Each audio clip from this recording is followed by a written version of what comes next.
I headed to the Golden Nugget to play an uncapped $5,000 buy-in. Uncapped means you can buy in for whatever, so I chose 5,000. Decided to big dick it. But we got into this crazy hand with pocket queens. They didn't allow filming, boo. So if you guys wanted to read that, go ahead. We wound up winning 1,700, which basically recaps the win-loss. I got my ass handed to me last session, but I have yet to lose at Resorts World, so you might be thinking, just play there, just play there. But I wanted to venture out. I headed over to South Point. Whew. The average age in there was 65 plus. I did not belong in there. I decided I would rather purposefully give myself 2 splinters than play in that poker game, and I had to get the F out of there.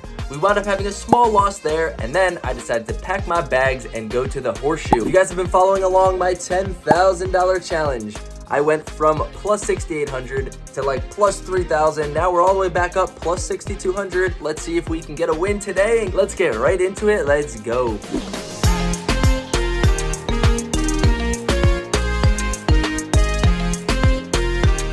Alright, time to start it off doing something I never do. We sit down at 2-3 while we wait for 3-5. Yeah, really weird structures here, but we get into it with pocket 10s right away, call a raise, call a flop, don't hit anything, and then get into a massive hand with pocket queens. Funny, I said we got into one that we didn't film. This one we did film. Let's get right into it. I'm laughing because just listen to the hand. You guys will laugh as well.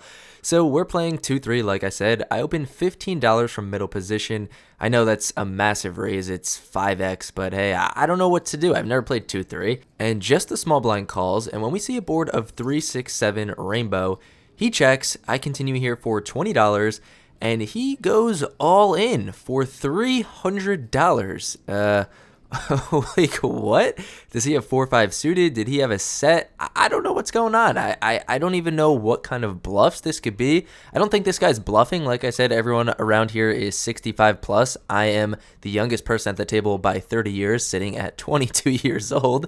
But I don't know. I'm just never folding queens, so I make the call. Okay, real quick, take a guess at what you think this guy has before the turn and the river comes. And we go to a turn and a river, 4 and 6. I show the pocket queens, and he shows pocket jacks. Okay, we take this one down.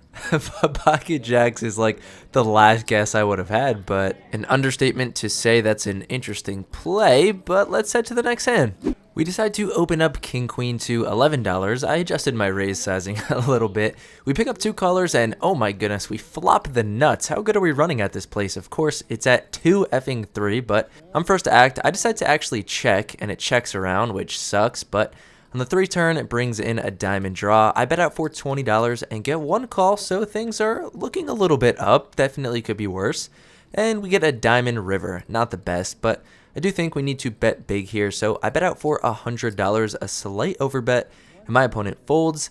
Then we 3-bet ace-king suited, they fold, and we're done with 2-3. On to 3-5, and we get into an interesting spot right away, this time with pocket 10s, the pocket pairs, giving us a lot of trouble today. Folds to the player to my right, who opens it up to $30. We put in that 3-bet to $80, maybe should go a little bit more, like 100, 110, but gets back to him, everyone folds around. He thinks for a really long time, I would say about a minute and a half of real time, which as I always say, doesn't seem a lot to the average person, but in poker time, a minute 30 is a long time. And he decides to re-raise, and not small, he makes it $330. Alright, time to think about this one for a little bit. Like I always say, and like I said in my win vlog in last vlog, when people tend to bluff, they usually use whole sizings. I think if he had aces or kings, he's going super much smaller, like 230, 240, 250. Like I said, just sat down $1,000 deep and he covers me. Do I really want to flip for 200 big blinds with pocket 10s? That's kind of the issue with always buying in deep. If I bought in for like 500, I wouldn't mind flipping for a quick 500, but we're a bit deeper than 500. You guys know that watch my vlogs. I always am buying in for the max or 1,000. I decide to make the painful laydown with pocket 10s. Let me know what you guys would have done down below. Let's just head to the next hand. Time for another painful hand. We look down at ace queen offsuit. Under the gun opens to 20. We decide to 3-bet to 80. Definitely probably shouldn't get in the habit of 3-betting under the gun with these kind of weaker-ish hands, but hey, like I always say, I just show you guys what I did in the moment. Gets back to him, he makes the call, going heads up to a board of 4-5-3 with 2 hearts. So we smash it. he checks it over to me. We definitely have to c-bet here, or okay, take that back. We don't have to, but my c-bet percentage is usually pretty high. I'm usually always in there. It doesn't matter if I have aces, kings, pocket twos, pocket sixes, ace queen, blah, blah, blah. I always c-bet. If you guys were curious about that, I just think that being a younger person always just shows some sort of like, I don't know what I'm doing and I can never have a good hand. So I tend to usually c-bet almost every single hand. When I do have these weaker hands, it balances out for when I have my really good hands. So if I'm c-betting here with aces, kings, and I get him to put in a check raise with whatever kind of bullshit he has, it's going to pay off for me in the long run. While, yes, I'm throwing away some of these little c-bets here and there, I think in the long run, I'm going to get a lot of value, and people are just not going to believe me. They're going to call down with their, whatever. Even if they hit a 7 or a 6 or a 4, they're going to try to call down because they're not going to believe me. I'm c-betting every single time. I like the image that it gives, and that's why I do it. It's just me. It's just how I play. It's obviously worked out for me, so, that's just why I do it. So, nevertheless, I c-bet here for $60. And he raises to 160. Nice. There goes all of our profit from the 2-3. We fold and we suck. Alright, I guess the theme of today is just absolute frustration. We peel pocket sevens on the button. There's an open to 20. I call, another player calls, the small blind calls. So we're going 4 ways to a flop of jack 3-6 with 2 hearts. Checks over to me. I decide to check. Turn is a jack, and now the small blind just leads out for $75.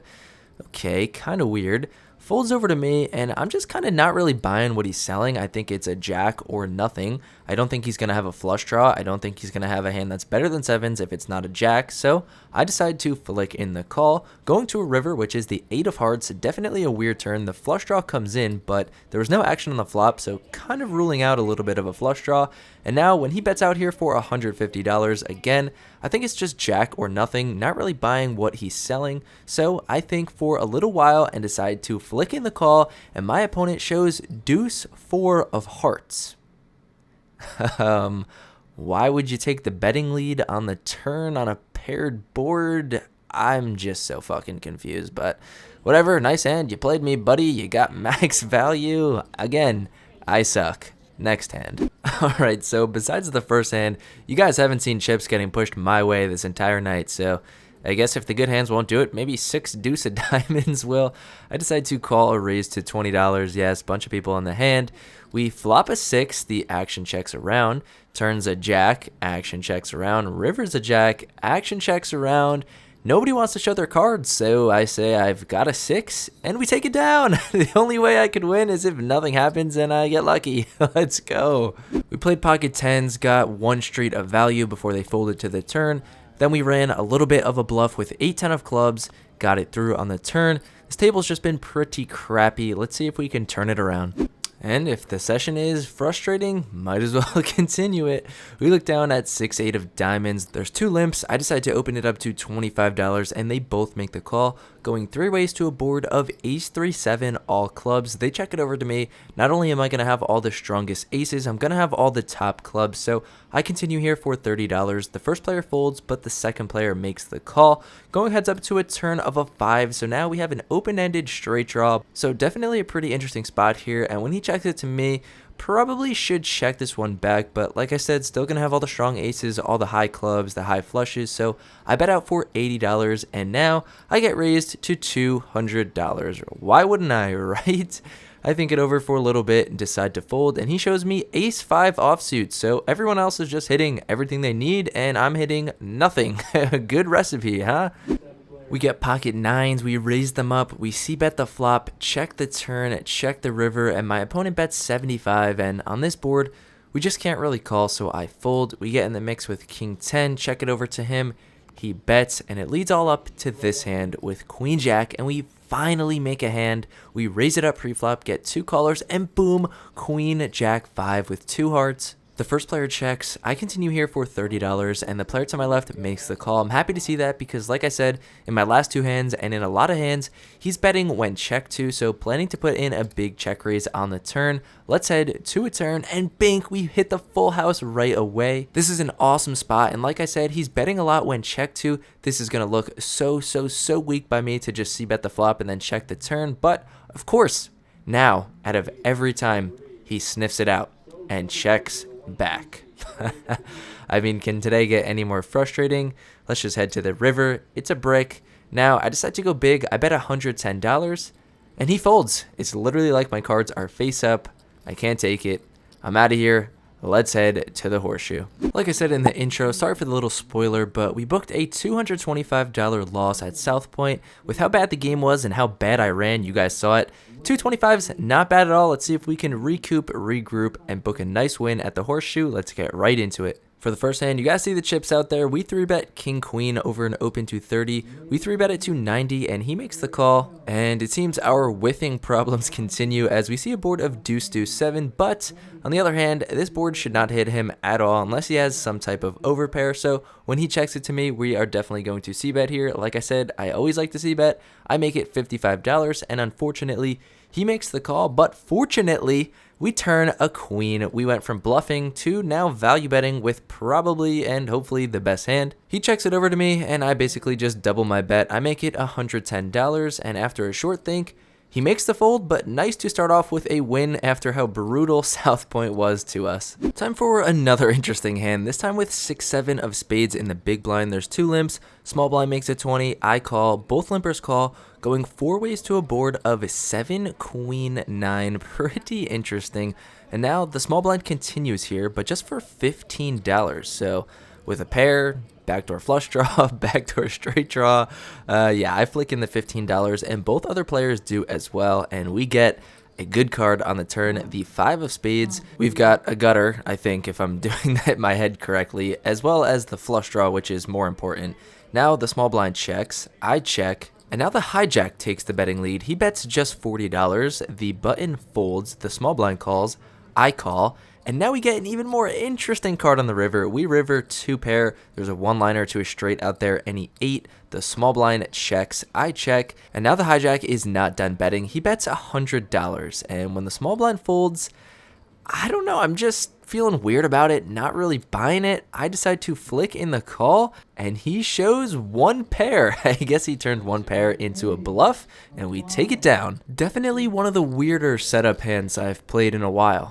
Just weird spot after weird spot. We look down at ace queen offsuit. There's 1 limp. Small blind opens to 20. We decide to 3-bet to 80. The limper folds, and the small blind makes the call. We're going heads up to a board of king 6-3, all clubs. So not only are we going to have all the strongest kings, but we've got the damn ace of clubs. Pretty nice flop here. He checks it over to me. I continue here for $50, and he pretty quickly makes the call. Going heads up to a turn, hoping to hit that club or something, and we get another interesting card, a jack. So we pick up some more outs as we have a gutter to a 10 for a straight. Unless obviously he has a flush already, we just need a club. But when he checks again, I want to size up, see what he's got, see what we're working with.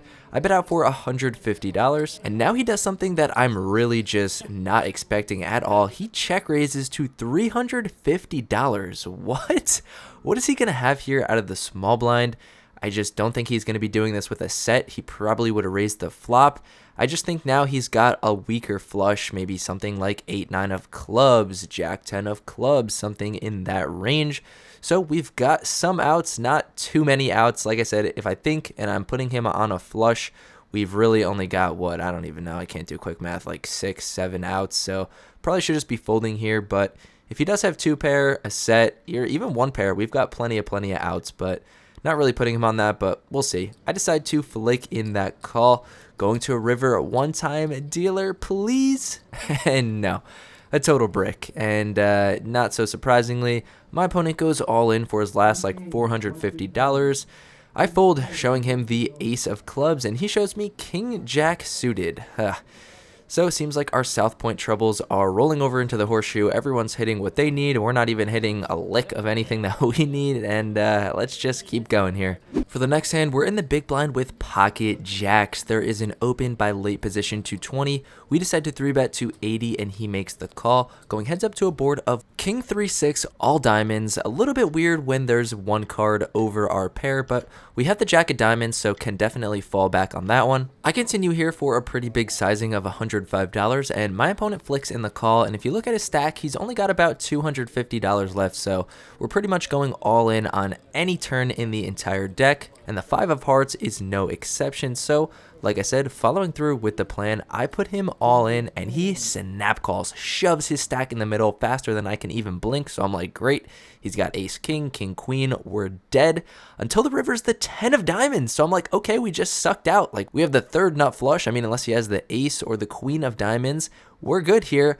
I show the jacks and he has pocket queens, queen of diamonds. Nice. Let me just play some audio here. Get me the fuck off this table. Wide in, 4 limits. Yeah, I'm fucking done with this table, done with these last 2 sessions. I'm racking up, I'm getting the fuck out of here. So yeah, back in my room editing this super frustrating session, lost $1,800 just back to back, 2 of like the worst tables I've ever had in my entire life.